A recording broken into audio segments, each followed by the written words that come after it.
What's going on? What's going on? We hit this Prophet Gayu. And this is just a quick pop-up live. Want to make sure that it's actually streaming. So just give me a minute as I check everything. Allow for some folks to pop in.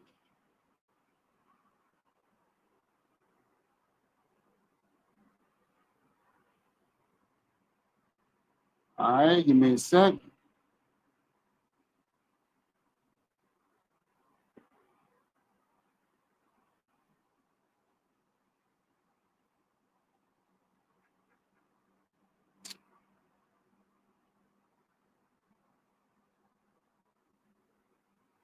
Give me a sec. And I don't see this line.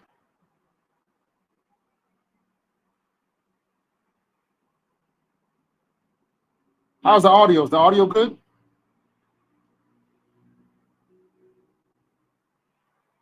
Audio good?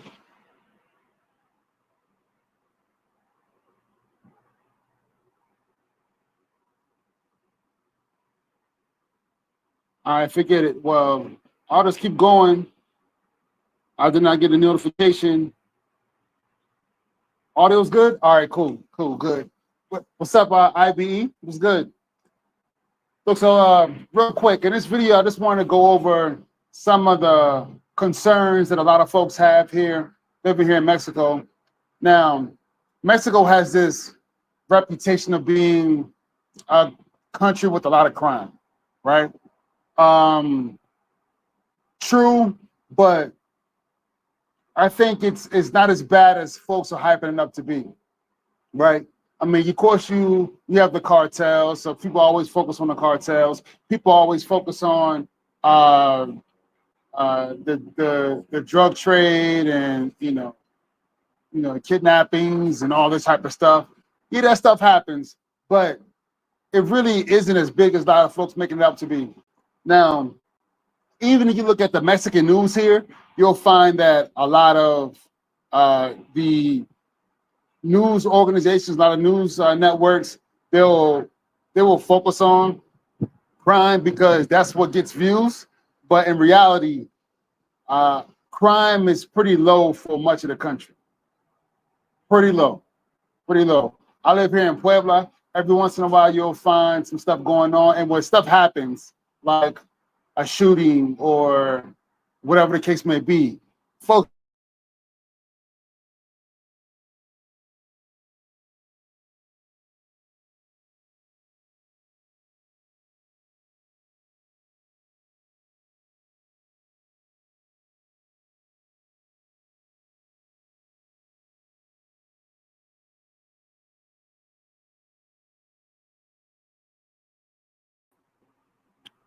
all right, my bad. Be done. Are you police? No, I'm not police. All right, just real quick for those new folks here, just to give you a little background of who I am. I'm Profe Gayu. I am from the United States. I moved abroad from the United States to the Dominican Republic about 4 years ago. And basically in the United States before I was military. And after the military, I decided I want to finally move abroad, right? Finally moved to another country, and the country I was focusing on at the time was the Dominican Republic. I moved to the Dominican Republic, got my residency visa, was living there for about 3 years. Then I moved to Mexico, and now I'm here in Mexico, and that's pretty much my story. So with this YouTube channel, what I basically had done with this channel is first I began documenting my move from the United States to the Dominican Republic, just going through immigration issues, what it's like living in the Dominican Republic, opening up bank accounts, meeting people, just as a foreigner getting assimilated into Dominican society. And then that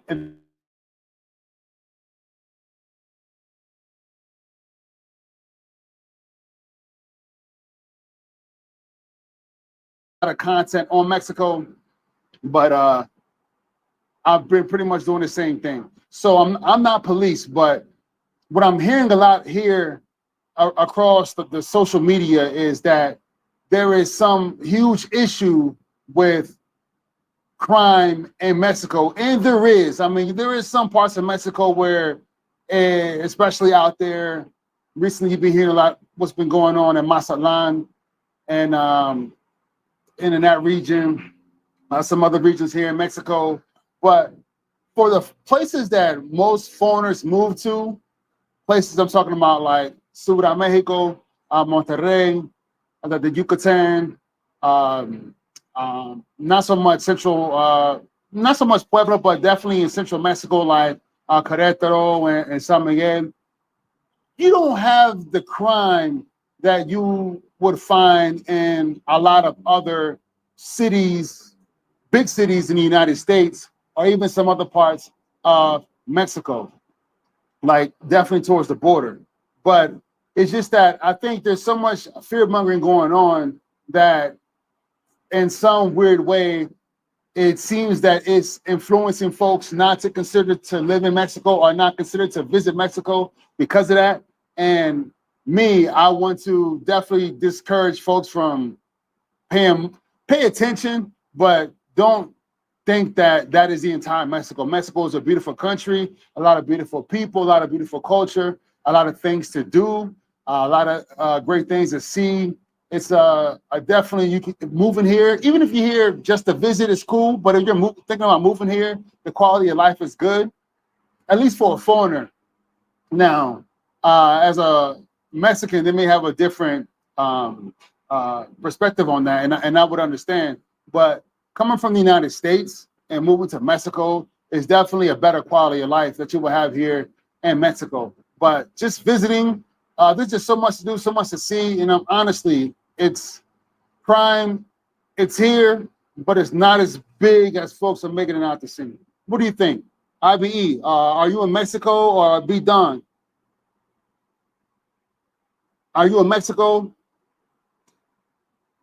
Are you guys in Mexico? Do you have any opinions on Mexico whatsoever?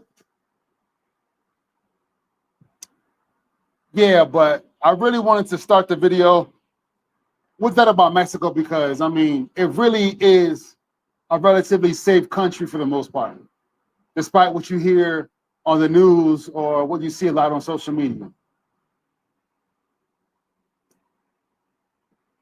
But what are your thoughts? You guys who are here, we got 5 on the live right now. Any of you have any opinions?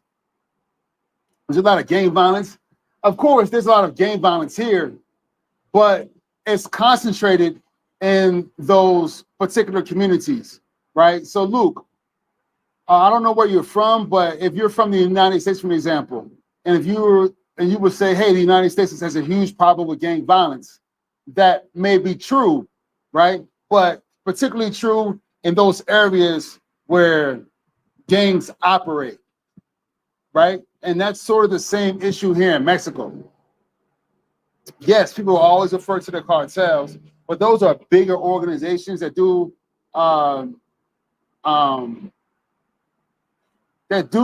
operate on a national scale, but they are really focused on that industry, right? So if you are in that industry, then yes, you will be at risk. But if you're not in that industry, and if you're not really messing up, disrupting that industry, then you have nothing to worry about. IBE, I'm in the US. I meet a Mexican businessman. He told me the same thing you just said. Yeah, it is. It really is like that here. Now, I don't want to come off as some sort of like Mexico expert, but with me just being here and talking to people and my experience living in other countries, that is pretty much what it is here. Just stay away from crime, stay away from drugs, and you'll be all right for the most part, right? I can tell you that I really enjoy living in Mexico. I don't want to focus on the cost of living because that is obvious that Mexico was a lot cheaper than a lot of the US and Canada, a lot of other Western countries. but Mexico is pretty convenient. It almost feels like me being here in the past year and a half. It feels like there's a piece of Mexico that feels a lot like the United States, which I like and dislike at the same time. But it also, the people here are really nice for the most part. Even though like where I'm at, there's not a lot of black people, so they kind of look at you crazy, like how they do in some of those other countries, like in Asia, like Japan or Korea. But at the same time, it's pretty cool here. It's pretty cool here.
Damn, my bad, folks. My internet just went out again. This internet is really sketchy here in my apartment. But like I was saying, I like the convenience here where you can actually you can actually go to like places like Costco and Sam's Club and Walmart, which I kind of like. It's very convenient. The shopping here in Mexico is very convenient because, like the U.S., you have those big box stores, but at the same time, you have the markets. You know, you have the bazaars here, which I really like that about Mexico. You can actually take advantage of both. And I'm telling you, if you go to those markets where you're buying your fruits and vegetables and meats, it is pretty affordable and pretty cheap. And also, doing that, you are supporting the local economy and you are meeting Mexicans. You know, you're able to try some of the food there, you know, authentic Mexican food and not really franchised and mainstream, right? So I like that you have the best of both worlds being in Mexico. And also, Mexico is a developed country, right? Don't let anyone tell you different. Mexico is a developed country, just like Canada, just like the US, right? And, you know, you can get anything here. There's Amazon, there's Mercado Libre, which is very, very useful here. So the convenience of living in the US is like, and living in Mexico was just like living in the US, right? Very convenient in that case. But at the same time, you're in Mexico where people are not necessarily punctual. People tend to take their time when they're working and doing things, right?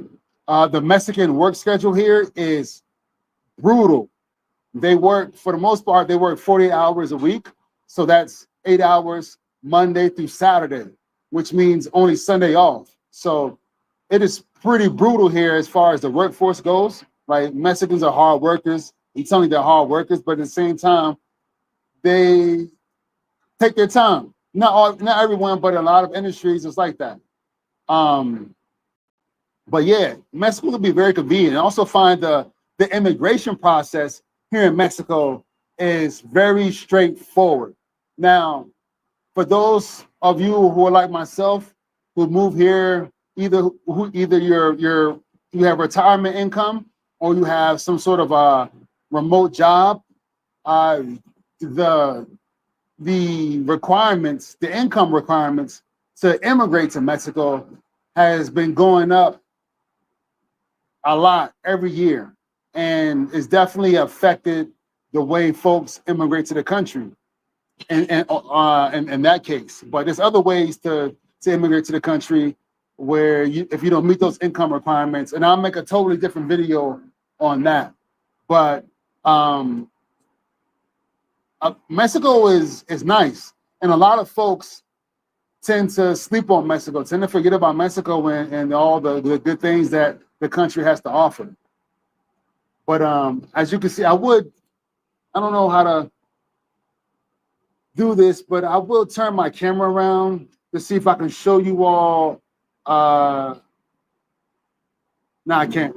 But basically, I'm on a balcony here in my apartment, and I'm looking at a country club and this really nice residential area, which is pretty cool. I mean, it shows you like this is a lot better looking than a lot of the views you would have in the United States. But yeah, I am really glad that I moved to Mexico and have spent a significant amount of time in Mexico, even though I will probably only be here for another 2 years. And probably in 2 years, I will be moving to another country. I will be moving to another country, France.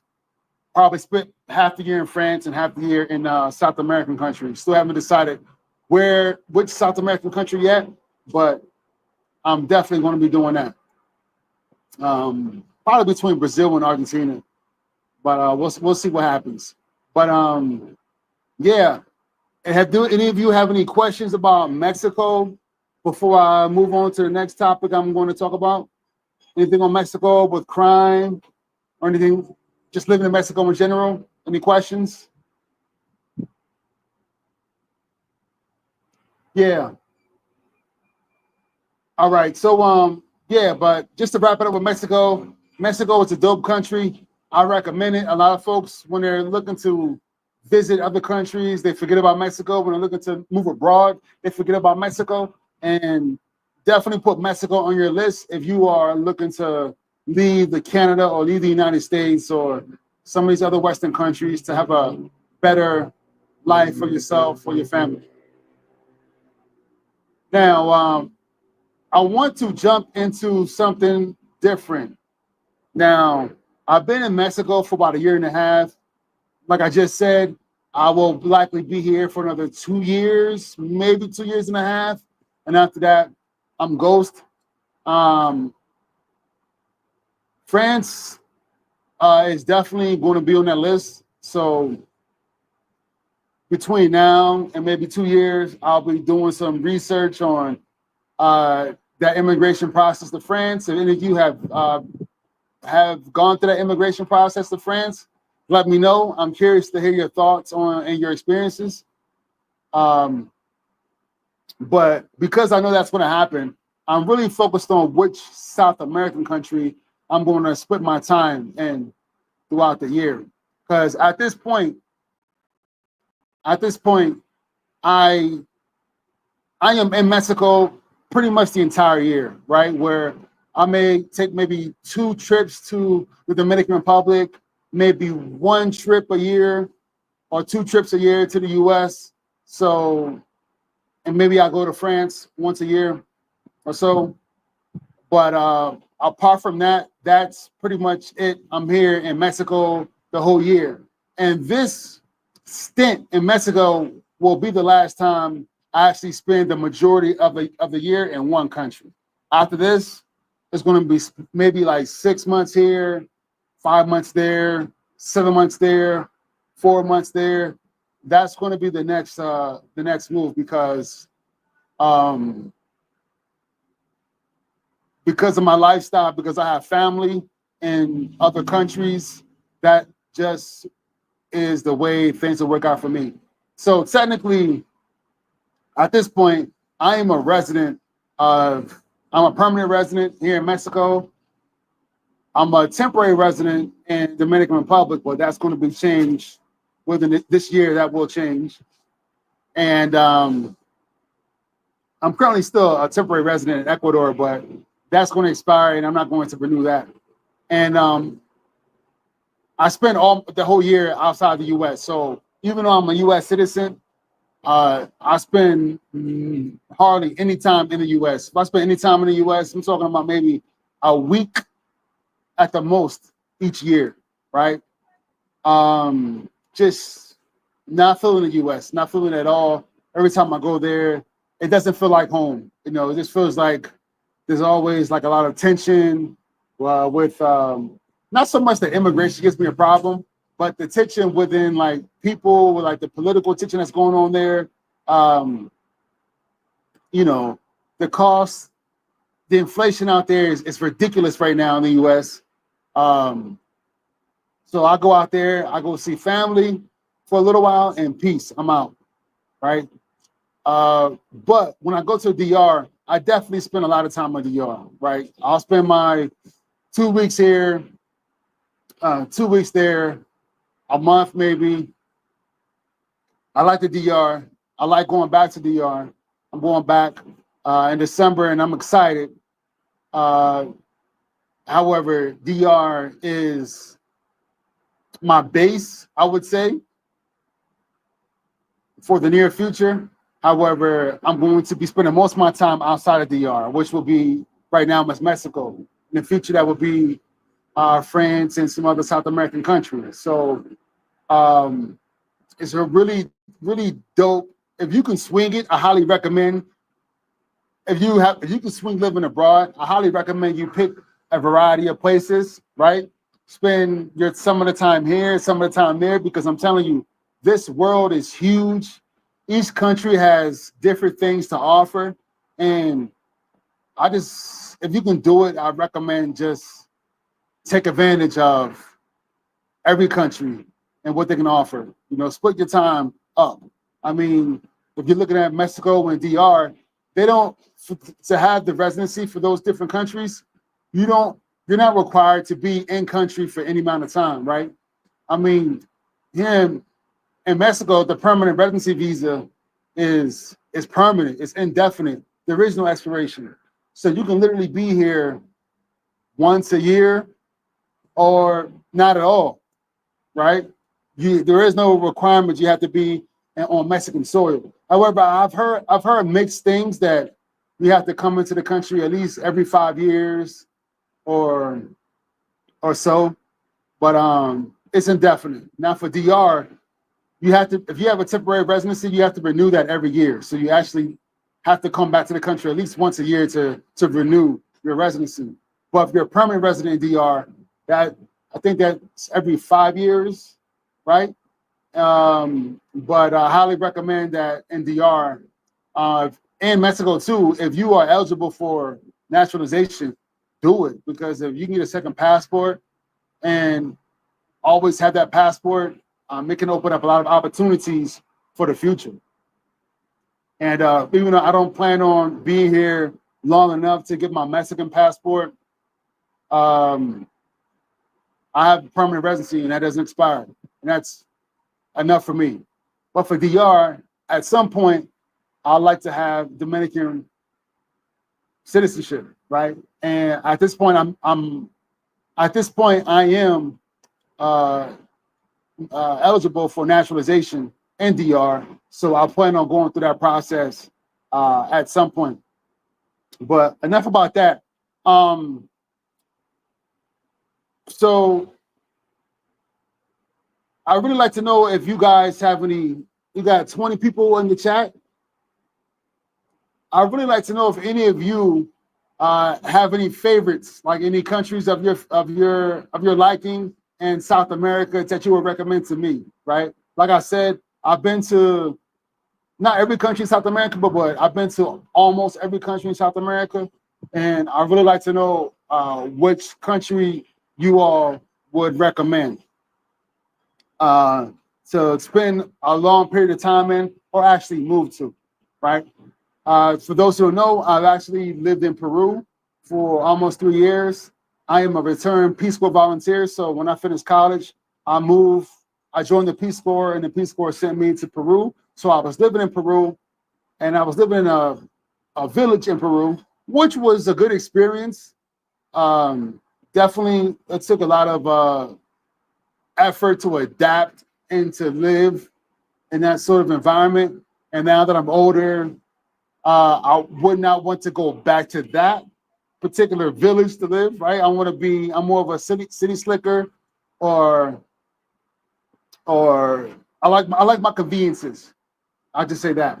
And so if I were to go back to Peru, I would go to Lima, but I'm actually just more attracted at this point to someplace else, right? I stayed in Quito, Ecuador for about 6 months. I really love Quito, really enjoyed Quito. I would definitely consider Quito more than I would consider Lima, Peru at this point. I enjoy Colombia. I really like Bogota in Colombia, but Colombia definitely has its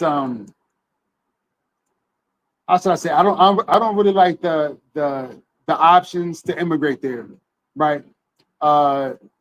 It takes too long for me to become a permanent resident in Colombia, and I wouldn't want that. Juan Quintero. I lived in Mexico for 10 years, worked as a waiter in a restaurant, felt free, less stress. I'm back in the States now and I feel stressed and tight up with time always. Yeah, man. You know what? The only thing I can say about living in the States is that you can earn a lot of money in the States, right? You can actually make some good money in the US. You could. Even though the cost of living is super expensive, it's going up, inflation is going up, you could earn well in the US. But you're always stressed out, just there is no time to like just relax and spend with family. That's why I had to leave. Also, I have family outside the US, so I was even more motivated to leave the US. But Mexico, I'm telling you, since I lived in Mexico, I have been nearly 100% stress-free. Nearly 100% stress-free.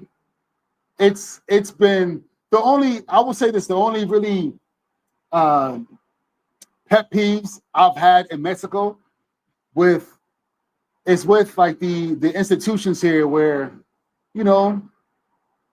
they are not as organized, or they don't really, a lot of institutions here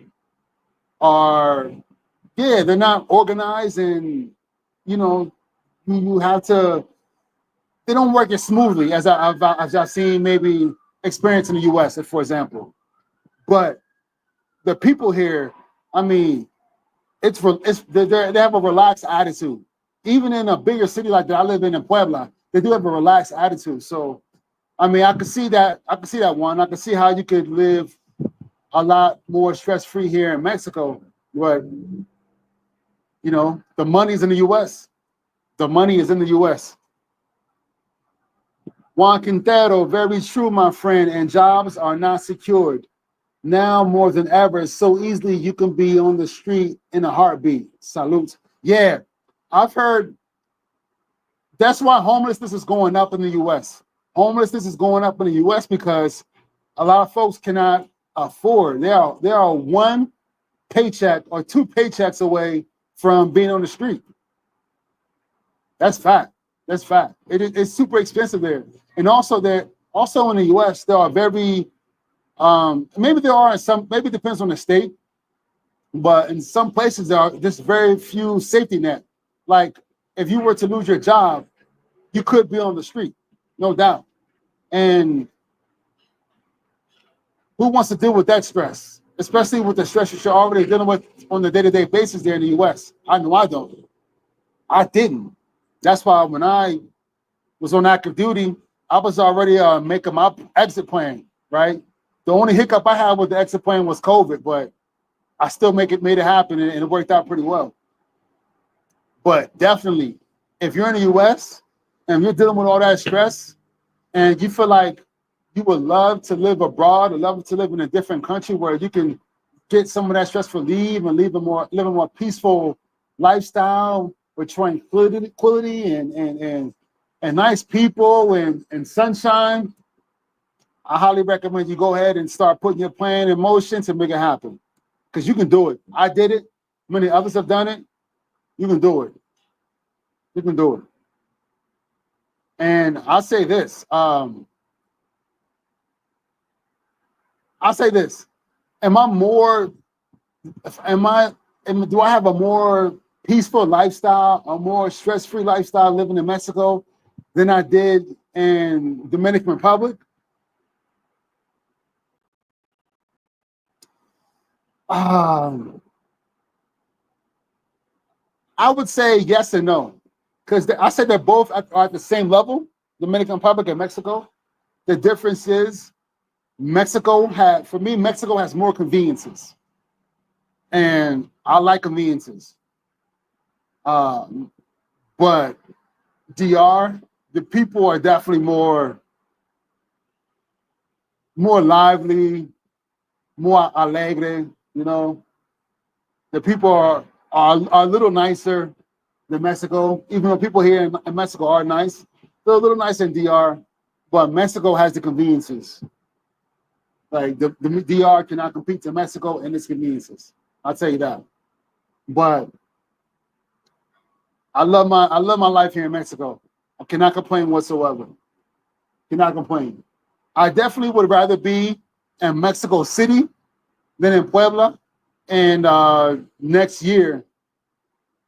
summer, I'm definitely moving to Mexico City, without a doubt. Puebla was cool. I visited Puebla maybe about 15 years ago. I visited Puebla, and I thought Puebla was an interesting city, but I actually had to. I gotta go to Mexico City. Gil, what up, man? What's going on? Salute, brother. Salute to you, man. Thanks for tuning in. Thanks for all of you to tuning in. I got 19 in the chat right now. Make sure you give this video a thumbs up. Please give it a thumbs up. If you have not subscribed, please subscribe. I will be doing more content like this and other things, as time permits. Really, for this channel, my content is surrounded around travel, right? Surrounded around travel, everything travel, immigration, everything that deals with the expat lifestyle. That's pretty much what I talk about on this channel. So then again, if you are tuning in and you don't know who I am, I'm Profe Gayu. I am from the United States. I was in the military in the United States, and as I saw that my life could be different, I saw that I could potentially live abroad and live a higher quality lifestyle. I decided to make my plan to leave the United States. So I did that, and I moved to the Dominican Republic. I was living there for about 3 years. Then I moved to Mexico, which is where I am today. Now, I did all that because one thing, I had family outside the U.S., but also I had lived in Peru when I got out of college for my time in the Peace Corps, and I enjoyed that expat lifestyle.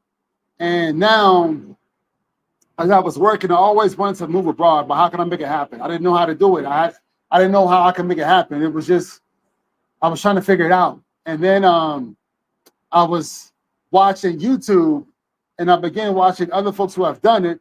One of my favorite YouTubers in the travel space, Taylor Made Dreams, his original channel before he took it down and created a new channel, was what really got me thinking about how I can make it happen. And I saw other people in that travel space doing the same thing. And yes, I started my transition moving to Santo Domingo, and I went through the process at the residency visa process with the consulate in DC, and got my visa, and I was out. But I haven't looked back ever since. Will I ever move back to the United States? I don't see that happening. I don't see that happening. There is not really anything that can bring me back to move to the United States. So I don't see that happening. I'm enjoying my life here in Mexico. very peaceful, very tranquil. I mean, I wake up every day just blessed on what I got going on here, and yeah, this is beautiful. But I really want to know what you all think. Tell me, we got 12 in the chat right now. Gil, Juan, everyone else. You guys have any suggestions on South America? Because I'm really, in 2 years, I'm going to be making that move from Mexico to spend 6 months in France and 6 months in a South American country. And I would really like you all's opinion on what you would recommend for me in South America. I'm curious about what you all think. I mean, like I said, I like Lima, but I don't see Lima being the option because I spent a significant amount of time in Peru and kind of want to do something different. I was 6 months in Quito. I love Quito. That could be a potential move for me. I love Bogota. I guess I'm all naming all capital cities, right? I love Bogota. I don't like the immigration process and the immigration rules in Colombia, so I don't see that being an option. The Caribbean countries like Suriname, Guyana, they're too small, so that wouldn't happen. I gotta have an ocean, so I wouldn't consider Bolivia or Paraguay. Wouldn't consider. I need an ocean. Chile, maybe Santiago, Chile. There's a higher cost of living there, but I would consider Santiago, Chile. If you guys could give me any kind of recommendation. But Uruguay is kind of small, but maybe. But definitely considering more Brazil, Argentina, possibly Chile, possibly Colombia, but I doubt it. So we'll see. We'll see. Now, this past summer, I actually traveled to South America, right? I spent about 2 weeks in Brazil and about maybe 5 days in Lima, or Cusco, in a day in Lima. I haven't put up any content about all that, but I will soon. But I really got a chance to see a different side of Brazil. They'll say, when are you going to visit DR? I'll be in DR for about 3 weeks. I'll be going mid-December. I haven't really, I don't want to put the exact date out there, but I'll just say mid-December. And then I'll come back probably the second week of January. So yeah, so tell me, Gil, when are you going back to DR? When are you going back to the DR, Gil? So like I was saying, this past summer, I was in Brazil heavy. I got a chance to see a different side of Brazil. Now, this was my 3rd trip to Brazil. We spent maybe a few days in Rio, a few days in Gramado. I love Gramado. Is dope. If you all are not familiar with Gramado was like a colder, higher elevation version in Brazil, which is pretty dope. It's in southern Brazil. And we also went to Sao Paulo. Sao Paulo is cool, but I prefer the someplace else. Like Florianopolis. I want to check out Florianopolis probably, if not this upcoming year, maybe the following year. Gil says, okay, cool. I'm probably going to be there around that time. Yeah, Gil, hit me up. You have my contact. I believe you have my contact information. If not, hit me up on Instagram, and I will give you that information. We can link up in Santo Domingo, because I'm only going to be in Santo Domingo. I have a lot happening now, but once I get there in January, I'll wait you up on IG. Yeah, hit me up on IG, man. I'm probably only going to be in Santo Domingo. I don't see myself going to the North Coast or going to Punta Cana. I'll probably be in Santo Domingo the entire time there. But like I was saying, this time I went to Brazil. I've seen a lot more of Brazil, and for me, if I could compare Brazil to any other country I've gone to, I would compare it to the U.S. because Brazil was massive, and the U.S. is massive as well. And Brazil is not as developed as the U.S., but it's close. I would say it's probably on par with, almost on par with Mexico. Almost on par with Mexico. Brazil it's a lot to offer. It's huge. There's a lot of diversity. Whether you're looking at the northern part of Brazil, the central part of Brazil, southern part of Brazil, the Amazon area, Brazil has a lot to offer. It's an amazing country. If you guys are not familiar with Brazil, go visit. Do your research, but go visit. It is a dope country. Also went to Peru, but spent a day in Lima and went to Cusco. Cusco, was my first time in Cusco. Even though I lived in Peru, I had never been to Cusco because it was just so expensive to really go out there and go to Machu Picchu and everything. So I did that this year, and that was cool. That was cool. But definitely see myself going back to Brazil, if not next year, the following year, to check out Florianopolis, maybe check out some other sites that are other smaller cities in Brazil. But definitely plan on doing that. What else? But next year, I am going to Asia. Yes, my wife and I, we're making that move. We're going to go to Asia. We're definitely going to Japan. We're probably going to do Japan and Malaysia and maybe Thailand, or maybe Japan, Malaysia, and Korea. We're still trying to figure out how we're going to do that, but we're going to probably be out there for about 20 days, 30 days, and really just do it up out there in Asia. Now, I've been to Asia when I was in the military. I've been out to Japan and really enjoyed Japan. Japan is like the country. It's like you feel like you're in the future.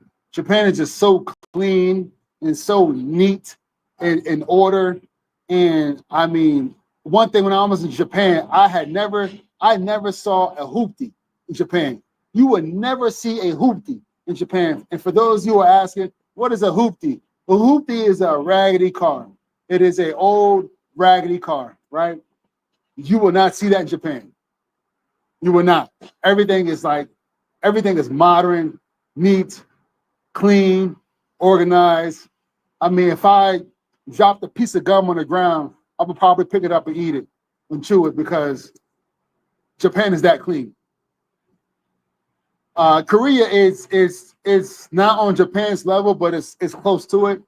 I went to the Philippines with the military, and the Philippines is definitely, excuse me, an interesting country.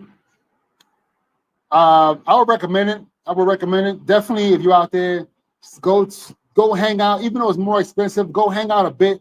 And I think it's called Makati City, and like right outside of Manila, Makati City, where you would get some of the modern conveniences of being in a big city in a affluent area.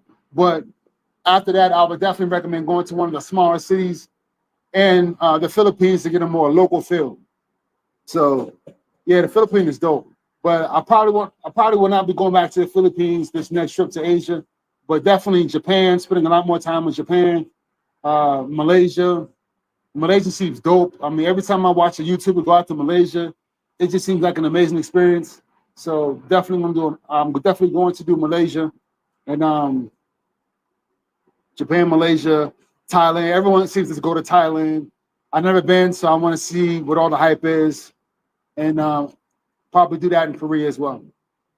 Profe, I'm thinking right now, man, the food out there in Mexico, more fresh, more tasty in natural sense. And they got a variety of foods also. Yeah. Two things I want to say to that one. Two things. I am not a fan of Mexican food. Not a fan. Now, there's a variety of different Mexican foods. Now, there's some stuff that I enjoy. but for the most part, I don't enjoy it because Mexican people, they eat, at least here in Central Mexico, too much spicy food. Like everything is with picante. Everything is with spicy. Everything is spicy. Even the ice cream is spicy. You know, the smoothies are spicy. You know, every time, almost all the food. And even if you say, I don't want it spicy, you know, no picante. You know, quiero que pica mucho. They will still put a little bit because it's natural, right? They have a little bit in there, and a little bit is too much for me. But I would say this: the food here is fresh, right?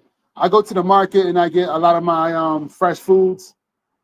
Even if you go to the supermarkets like Soriana and La Comer, Shedway, even Walmart. I mean, you'll find a lot of food to be a lot of the produce to be fresh, even the meats too. Sam's Club, I get a lot of my stuff from Sam's Club, fresh, right? Definitely more so in the US. So that's true, Juan. That's true. But man, Mexican food, I eat very little Mexican food here. If we go to a restaurant, we're not going to a Mexican restaurant necessarily. We're going to a, you know, Brazilian or Asian or something, but not Mexican. That's for sure. But yeah, you can definitely live really good here in Mexico. Like I'm telling you, a lot of folks sleep on Mexico. Mexico was a really nice place, and I'll say that, and Mexico is huge too, right? Central Mexico is probably the destination for most folks here in Mexico who are moving to Mexico. They tend to focus on Central Mexico because of the climate, right? It's higher elevation. It doesn't get too hot. I mean, I can tell you being here in Puebla, not this summer, but last summer, it got pretty warm. I mean, it got to the 90s a few times, but for the most part, it was in the 80s during the summer as the high 80s to lower 80s in the summer, and then in the wintertime, the 40s, the 50s, the 60s, right? So it's pretty cool here in Central Mexico. But if you're looking at going to like Monterrey, that's basically South Texas. It's hot. It gets hot there, right? If you're looking at the Yucatan is basically the Caribbean. It gets hot there, right? Even during the winter, it gets hot there. And they have a lot of tropical storms, and it tends to flood more there. That was one of the places I was looking to move to Mexico. When I was first thinking about Mexico, I was looking at either the Yucatan, like Playa del Carmen, or the Cancun area, and I was also looking at Monterrey. But I also wanted a cooler climate, especially after being in Quito for a little while. I wanted a cooler climate, so I was looking at Monterrey and Mexico City. But then Monterrey started having this like problem with the water, like they were rationing on water because of the drought they were having there. And I was like, you know what, I don't want to deal with all that. Let's look at, you know, Mexico City. And then I started looking at Puebla because I had been to Puebla, and we ended up in Puebla. But next year, definitely Mexico City, I plan on moving to because I want to get the bigger city lifestyle here in Mexico, especially with me traveling a lot. It's much easier to travel out of the Mexico City airport because it's a bigger airport, a lot more connections. The Puebla airport is not so bad, but I always have to take a bus to Mexico City, which is only about 2.5 hours away. And so there it is. That's right. Got to check out the weather and natural challenges that area has is a good point. Yeah. You know what? I'll say this. You cannot lose with the weather for Central Mexico. Mexico City, like San Miguel, Querétaro, Puebla, Cuernavaca, you really cannot lose with the weather. The weather here is pretty temperate. It's pretty cool. I mean, it's probably the best weather overall in the country because it's not too cold and it's not too hot, right? But when you're looking at like Monterrey, right, where it definitely can get really, really hot there, like South Texas hot, like 100+ degrees hot. It's different in the droughts. And if you look at Tijuana, Tijuana is dope because Tijuana is like San Diego, where it has that, I don't know, it's that enclave there. It doesn't get that cold there, but it doesn't get that hot there either, right? So you can really enjoy that part. But for me personally, I wanted to be in the Yucatan because of the time zone. But it seems, and I like the airport at Cancun because there's a lot of connections. But Central Mexico is definitely the best when it comes to the weather. And if you like city life, if you really like city life, Mexico City is the spot, right? With Monterrey and Guadalajara being a close second. But yeah, Mexico City is the spot. Mexico City's dope. Mexico City's dope. But yeah, you guys have any questions? I'm probably going to end this live soon. You guys have any questions about Mexico or expat living? I don't consider myself an expat because I'm not going back to the U.S. I expatriated permanently, so I consider myself an immigrant, right? I am an immigrant in Mexico. I'm an immigrant in the Dominican Republic. But if you got any questions about, immigrating or travel, getting a bank account, I got a different channel. A channel where I got a channel called Expat Travel on Points, right? And on this channel, I talk about more like finances and loyalty programs and credit cards and things of that nature. What Latin American country would you say have the smoothest process for residency? The smoothest? Well, I've only gone through 3 processes so far in Latin America, and that's Ecuador, Mexico, and DR. Mexico has the smoothest process. Without a doubt, hands down between the 3, Mexico the smoothest process. Mexico, without a doubt, hands down. But Mexico has the smoothest process. But as far as income requirements, it is the hardest. It is the hardest.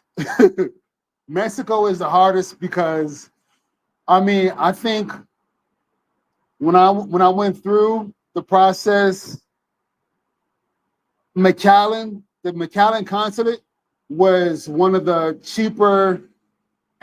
cheapest income requirements out of all the consulates in the country. So I actually flew to McAllen because the McAllen Consulate doesn't require you to be in McAllen at the time, right? You don't have to live in the McAllen area or in Texas, right? And I was living in DR. So and because I couldn't get a appointment in DR, I went to McAllen, and it was the smoothest process I could imagine. It was so smooth, I was shocked. It was so smooth, and they were nice. Second to that, I would say between Ecuador and DR, I would probably say, I can't say. They're both equally not smooth. Damn straight, ain't nothing to come back to the US. You know what? You can always come back to the US to make some money. I'll say that. Because the US is the country to make money. It really is. I don't blame folks for wanting to emigrate to the US, because the US, I'm telling you, is the country where you can earn money. Money is not flying out of the sky, but there's so many opportunities to make some money in the US and make it in dollars, which is a really strong currency. It's definitely a good spot to go to, a good place to be in. But to be there permanently, no. I would recommend any person who is from another country outside the US, if you want to immigrate to the US to make some money, I would say do it. Do it. Do it the right way, though. Do it the right way, the legal way to go to the country, because you will have less issues while you're there. Make your money, but have an exit plan. Have an exit plan. If you're going to go to the U.S., have an exit plan. And I would even say for the folks who live in the U.S. who are making good money, have an exit plan, because the grass is greener on the other side. Please believe it. Maybe Mexico was not for you. Maybe the DR is not for you, or maybe Brazil's for you. Maybe Malaysia's for you, right? Maybe Europe is for you. So there's your paradise waiting for you out there somewhere. So I recommend that you go out there, do your research, and go find it. Have an exit plan. Mrs. Virginia is cool in McAllen. You know, I don't know who Mrs. Virginia and the McAllen Consulate is, but what I went through the process with a shorter, husky guy. You know, he was easy to work with. It was smooth. I had all my documents. He just looked through it. Was like, wait right here. I mean, it was dope. It was fast. It was so fast, and it gave me permanent residency, right? So I know that one of the issues with some of the consulates in the U.S. is that even though your income requirements were there, they will not give you permanent residency if you were not at the retirement age, right? So if you were not over 60 or over 62, they will not give you permanent residency. But, you know, I was doing my research, checking out YouTube videos, checking out the forums, you know, blogs, and people were saying McAllen will give you permanent residency if you meet the income requirements. It doesn't matter how old you are. So that's why I focused on McAllen. It worked out for me, and it was dope. What city would you recommend for a single guy who loved the beach weather? What area would you consider to purchase a condo in Mexico? Now, me personally, I haven't purchased real estate in Mexico, but I've been looking. And I'll say this. If you were to purchase real estate, Mexico City wouldn't be a bad option. In fact, that would be a pretty good option. But that's not beach. That's not beach weather. Now, you're looking for the beach?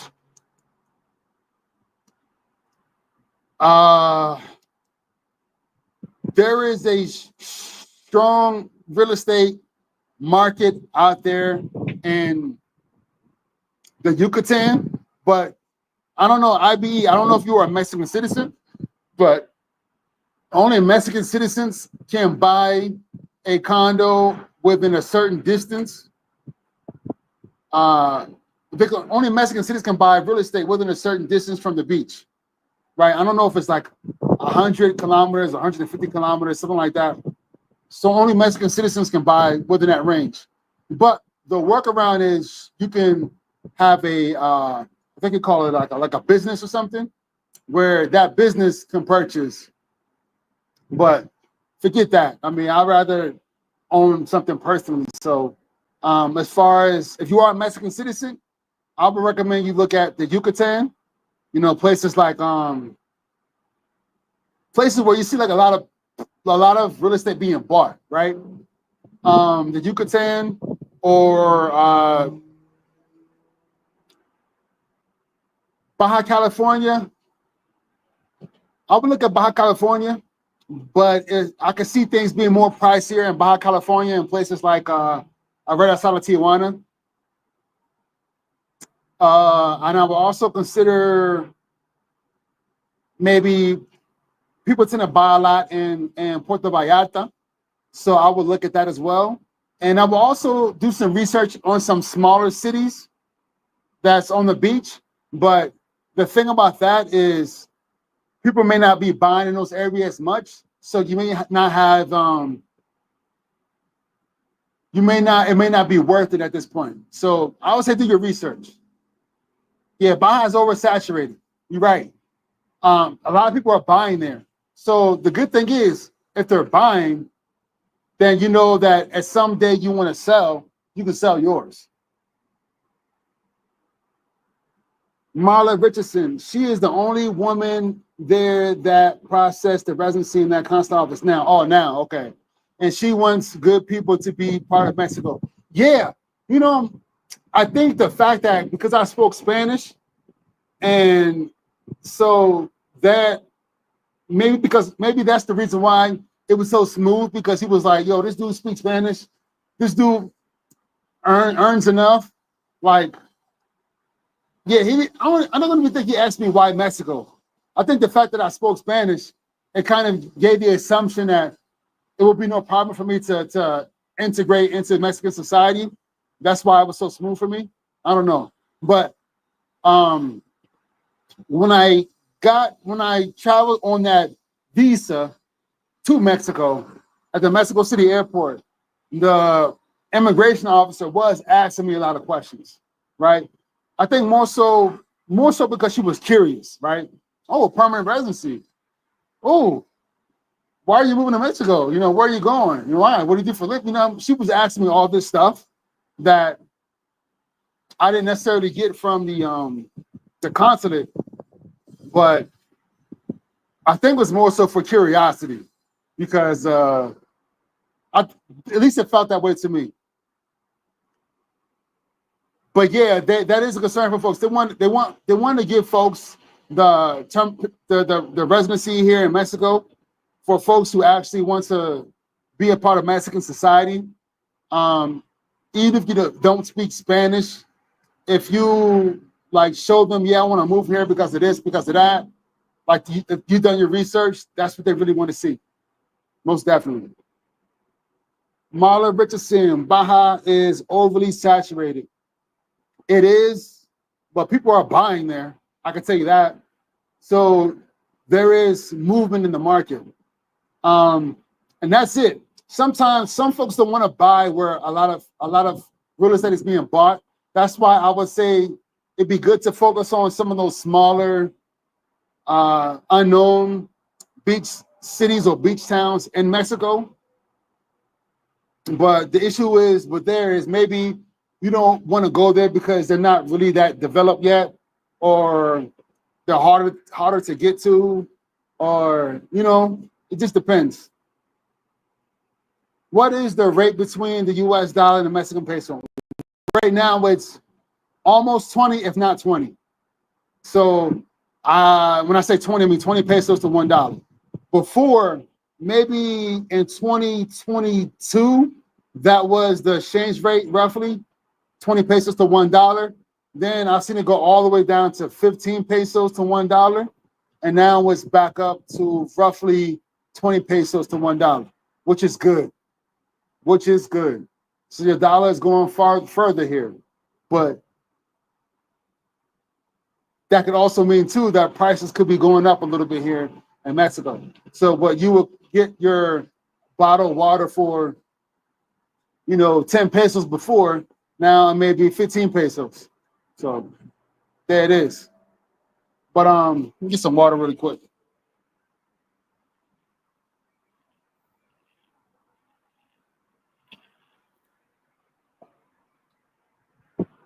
But Mexico, it's definitely a place you can come to have a good life. Or Mexico can be your escape, your temporary escape from the US, right? So if you're living in the US, so you're living in Canada or some other place, even if you don't want to stay in Mexico for the whole year, I'd recommend staying in Mexico for part of the year. Going through the residency process and staying in Mexico for part of the year. A lot of folks do that, right? Real estate, me personally, if I were to buy real estate here, I am interested, right? And I actually plan on, if I do it, I actually plan on getting a home loan from a Mexican bank. So therefore, that's why I'm really focused on building my credit here in Mexico. So if I want to take advantage of the opportunity in the future, I can do that. But I plan on focusing on Mexico City, me personally. Marla Richardson, as of last week, 20-1. You better order some if you're in the States. That's what I'm about to do. Yeah. Do that. Me, I transfer my money. Maybe I transfer money here maybe twice a month. Not all my money, but some of my money here to Mexico. One of my Mexican bank account. I have a couple of bank accounts here. My favorite. I gotta share this with you all. Thank you so much, IBE. Yo, brother or sister, thank you so much. I really appreciate it. I really appreciate that $5 super sticker. So I was going to say this. If you're going to spend any significant amount of time here in Mexico, I highly recommend you open a Mexican bank account. What are your requirements? Really, the only requirement that I've experienced so far is residency. But some banks in Mexico do not deal with foreigners. Doesn't matter if you have permanent or temporary residency. There's some banks here that do not deal with foreigners. And one bank I know in particular, there's more I'm sure, but one bank I know in particular is HSBC. As of right now, does not deal with foreigners. Maybe in the past, but right now, no. But if you're looking to spend any significant amount of time here in Mexico, get a Mexican bank account. And the Mexican bank account that I recommend you get is one of two. If you just want a simple account, no issues, BBVA. They actually have a free free savings account with a debit card that is free. There's no minimum requirements. There's no minimum spend. It's free. If you don't use it, it doesn't cost you a thing. If you use it, good. I like that, and I recommend that account for you all. Then there's the other individual that's going to use their account. That one I recommend. All right, so I recommend BBVA on this side. On this side, for the folks who are going to use their account and who travels a lot. So if you're going to use your account and travel a lot, I highly recommend opening up a bank account with Banco en Bursa. Banco en Bursa. It's that bank that you will find in most Walmarts, that bank. Why? Because they have a bank account called Cuenta Black account, Cuenta Black. The Cuenta Black is a premium account which is geared towards travelers. And why do you want this card? You want this account because for 349 pesos a month, it gives you Priority Pass Select. What is Priority Pass Select? Priority Pass Select gives you access to Priority Pass lounges, unlimited, and you can also bring up to 2 guests with that Priority Pass. Yes, it's a debit card account. Yes, with that debit card account, Cuenta Black account with Banco en Bursa for 349 pesos a month, right? With that account, it acts as a credit card where it gives you Priority Pass access, unlimited. Also, you earn points using that debit card, just as if. So basically, you all heard of American Express a Platinum card. It's basically an American Express Platinum card as a debit card with Banco en Bursa, right? It is dope. Highly recommend it, because if you're going to be traveling back and forth to Mexico, get that account. Very useful. 349 pesos a month. You don't have to have a credit card. It's a debit card account, and you can use it as if it's your credit card, but just have a good amount of money in it. Best idea. Make Mexico your home base, then do some slow travel and check out other areas. Exactly. That's what I plan to do in the future. The only reason I'm not doing that because we have an obligation here in Mexico for the next 2 years. But once that obligation is done, then we'll be doing that 6 months in Mexico and then 6 months of slow travel, which will probably be slow travel within a particular country.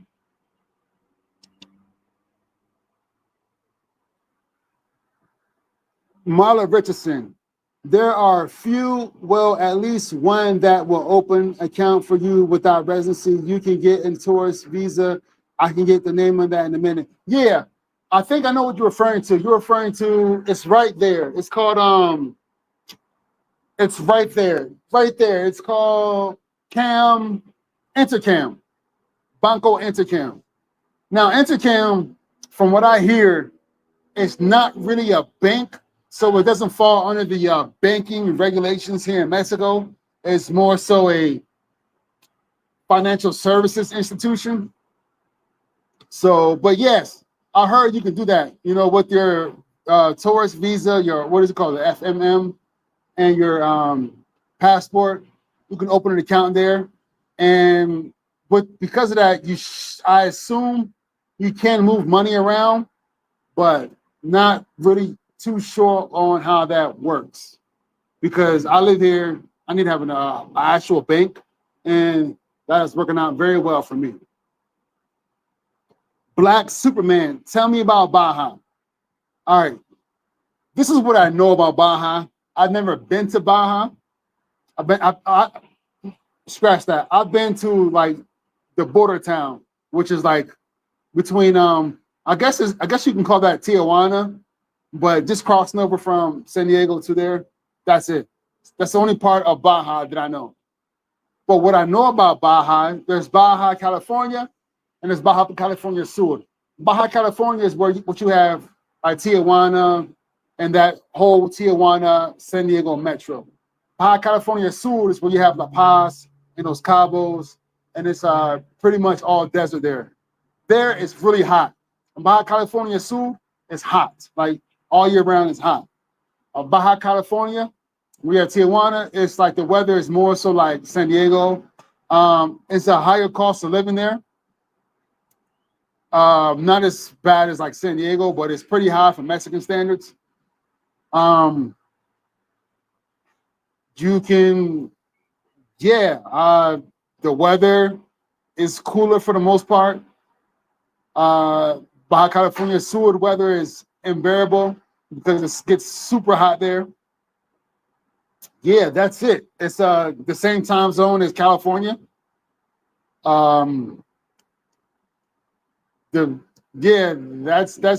all I can say. I mean, I've never been there. I do plan to visit, but I don't plan on spending a lot of time there. But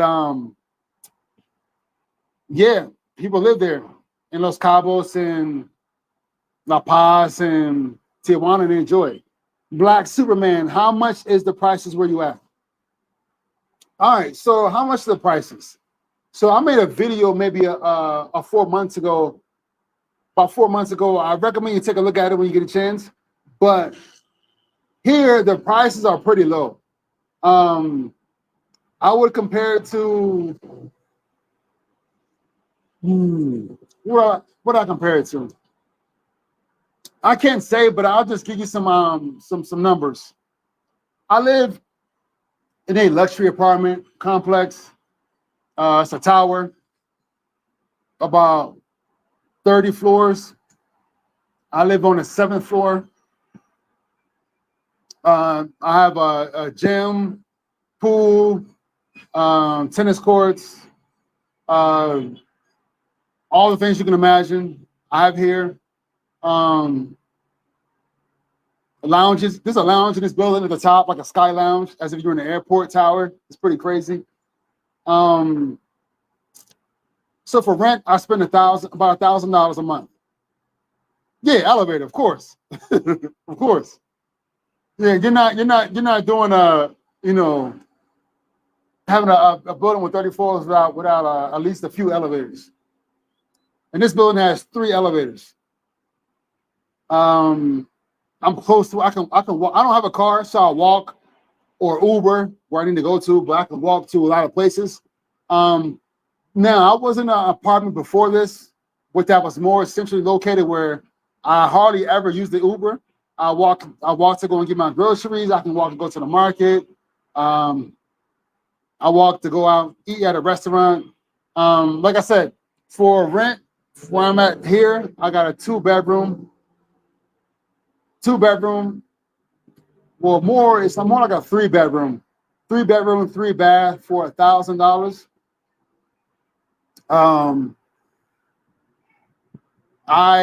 For groceries, I spend about maybe a month. I'll go about a week. I spend about $100 on groceries a week.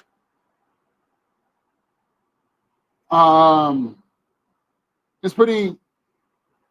I mean, it's pretty cheap. I mean, I would refer to that video I made about 4 months ago. Don't want to get pulled over for being black. Police are nosy. You know what? I don't plan on driving. I do have my driver's license here. I haven't used it. Like, I haven't driven here. I just got it just in case I plan to rent a car or something. No, I haven't driven here yet. I don't plan on driving here. Anywhere I need to go to, I can go to either on Uber or I'll use the intercity bus. And the buses are nice, luxurious. As far as being bothered because of being black, that could happen. You know what? I don't want to go down this rabbit hole. This is a topic for a whole new video, but I will say this. If you are a non-white foreigner in Mexico, their first assumption is that you are a migrant passing through Mexico to get to the border to enter the US, right? If you are a non-white foreigner, that is their first assumption, that you are a migrant trying to get to the US border. So whenever I have a conversation with Mexicans, not all, but a lot of Mexicans have that assumption about me, that, you know, I'm doing that. So that's for one. But